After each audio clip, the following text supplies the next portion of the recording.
Ethnic and racial minorities in the United Church of Canada is neither a new concept, nor is it a simple one. In Phyllis Earhart's book, A Church with the Soul of a Nation, shares Winifred Thomas's identification of the problem as racism. And she directed that the first step towards curing this race prejudice was to actually acknowledge that it was unchristian and to learn about other races and acquaint oneself with their members. This presentation will look at two specific themes involving the United Church of Canada and their relationship with the Indigenous community as well as the Black community, and will reveal that Winifred Thomas's concept and thoughts around racism continues to be on point as Reverend Adam Kilner reveals the realities of ongoing racism towards minorities in the United Church today. I'm standing on the traditional territory of the Atikamekw and Anishinaabeg and acknowledge their stewardship of this land throughout the ages. Specifically, I'm on the site at the cairn located at the base of the hill at Laurentian University in Sudbury, Ontario. Throughout United Church history, according to author Don Schweitzer, he states that this is the site where in 1986, at the 31st General Council of the United Church, an offering of an apology came in response to the Voice of Alberta Billy and her 1981 request that the United Church apologize for not acknowledging the spirituality or honoring the culture of the First Nations people. The apology was received by the elders who heard it that day, but the actual acceptance of the apology was not taken into account until the 32nd General Council held in Victoria, BC, where they promised to walk together towards healing and right relations. This site marks sacred space, and we acknowledge the injustices and atrocities done at the hands of the United Church to Indigenous peoples in residential schools. As we continue to look at racism, we speak now with Reverend Adam Kilner. So on behalf of the Atlantic School of Theology's United Church history class, I'm here with Reverend Adam Kilner, and he's currently serving full-time ministry at Sarnia at Dunlop United. Welcome, Adam. I'm so glad you were able to have this interview with me. We're currently studying ethnic and racial minorities within the United Church, and you wrote a paper entitled Wilbur Howard, Ministry of Eloquent Silence. And it was extremely thought-provoking for the students. We were very taken by it and intrigued. And so with that, I have some questions that I'd like to ask you regarding his life and perhaps some advice that you might be able to give us. So I'll ask you the first question and then you'll be able to take it away. Okay. The first question is, what is your current view of racism in the United Church of Canada? Oh, I got it. Here's the mic. I guess my current view is, my current view on racism in the United Church is that the United Church really does in some ways reflect the historic realities of Canada, oftentimes a denial or a dismissal within our structures of what actually is going on for racialized people. There has been a little bit of movement around this, and I'll tell you, Michael Blair, who has recently been appointed our General Secretary, has done incredible work. I was in Africa 2 years ago in Tanzania, World Council of Churches, and I was astounded by how progressive our world partners viewed a lot of the work coming out of his unit. So there is a world renownedness to Michael's work. Locally, however, we continue. I still get phone calls from colleagues who face serious challenges and dismissals from congregations. Folks who are coming from the Caribbean, from Africa, from some Asian countries as well. So I think there's been minimal progress, not the kind that I would like to see. I'll take it back. Thank you. Thank you for that. Your second question, how might the Reverend Wilbur Howard still be impacting your life in ministry today?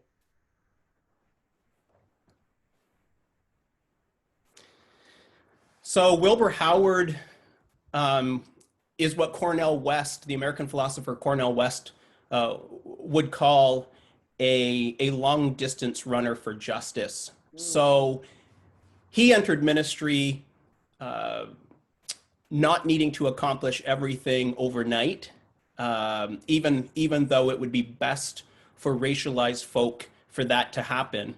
Some of the background is that the United Church was formed in 1925. There were racialized ministers at Union United Church in Montreal, which is a historically Black church, that were already ordained.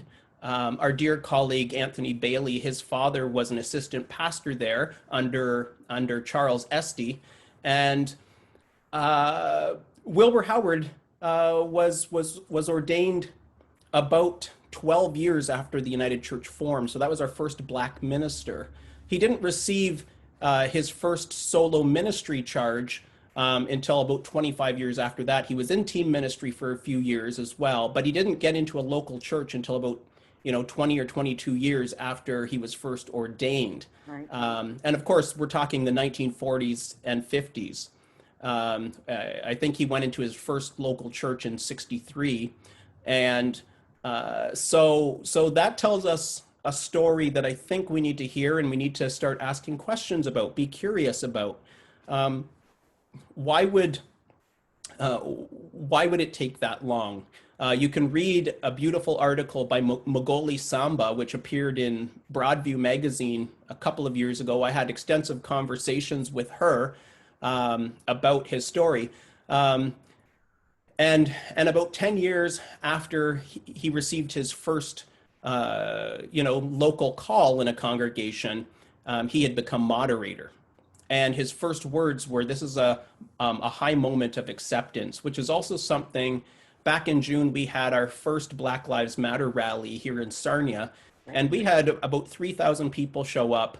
And I was so astounded by that I had to use the words of Dr. Howard to say, this is a high moment of acceptance. And the other thing to keep in mind about Dr. Howard is he is also a recipient of the Order of Ontario. So this man had a long view of justice, and it took a toll on his life, but he had a long view of justice. And I think many of us need to understand that this journey is a marathon, but we also have to challenge the system. And I think that's what Dr. Howard did. Thank you, Adam. Thank you for those words. Our final question. In your opinion, how might student ministry leaders like myself seek to stir effective change? So what is your best advice for us?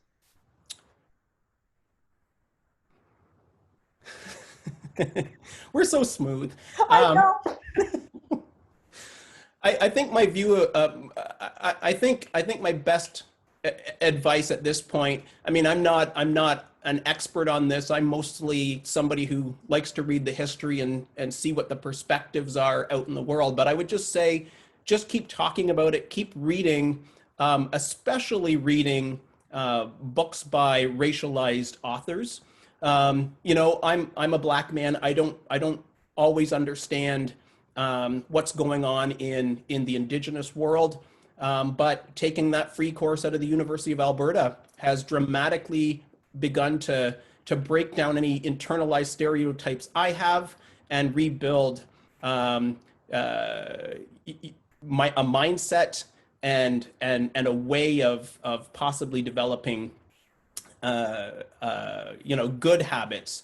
In Old French, the word education was used to talk about the training of animals. And I think what we're doing, well, as we educate ourselves, is we're doing that thing that happens in the epistles. Work out your own salvation in fear and trembling. We're being willing to go to places that kind of stir our hearts, get us all messed up inside, and then come out of them with reshaped priorities that put the public and common good ahead of our own personal good, because that's what the church is supposed to be about. Cornel West says it this way: education is soul work. And if we're not willing to do that soul work, I'm not actually sure we're really following Jesus Christ. So I would be in that space of opening your life to allow and explore your own personal assumptions and allow other perspectives to really make a way into your consciousness, because we all have our own assumptions, and everybody probably has a few bad assumptions about the world. So let's just allow that. The other thing I would say is everybody needs to not get so caught up in having absolute, political views, because if you get so entrenched, it becomes impossible to hear other voices. And I think it's really important, if you want to understand somebody else's worldview, you have to actually get to the foundation. And those are challenging conversations. So what we're being asked by Jesus is to do extreme exploration that forces us to get outside of ourselves and to be invited into a picture that really does encapsulate the entire world. So that's what my advice is. My other advice is, don't just limit it to reading. If you can engage other people who are actually living that reality, that's just as important. Because you want to understand what scholars are saying from those traditions. You also want to understand what real people who don't live in the ivory towers also experience. So sometimes they're the same, sometimes they're different. So that's my recommendation. And the last one would be, when these rallies are happening, go to them. Create a diversity statement. Some people say that it's not important to have diversity statements because if you're just putting one out and then it makes your business look good. The reason I'm in support of them is the public, when you release a statement and you don't live by it, there is always the possibility that somebody can come along and say, wait a minute, this is who you say you are. It can become an accountability measure. Mm-hmm. Right. So. Thank you. Oh, here's your microphone back. Thank you, Adam. Adam, we are so blessed to have been able to hear your words today. So thank you so much. And I hope to be able to connect with you again. And from the Atlantic School of Theology history class, signing off. Thank you so much. Bye for now. Hey, thank you.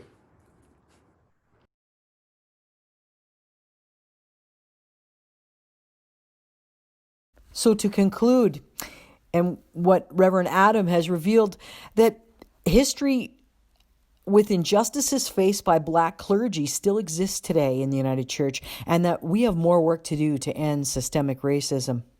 We now know more about Wilbur Howard's contribution and experience in his leaving such a rich legacy of hope. Our next steps as students, we're all students in ministry, we need to talk about it. We need to talk about racism. We need to read first-hand authors' works. We need to take a course. We need to know that and be reminded that education is soul work. So what stirs in our hearts will reshape our priorities. Maybe we can create our own diversity statement or do some extreme exploration. Go to a rally.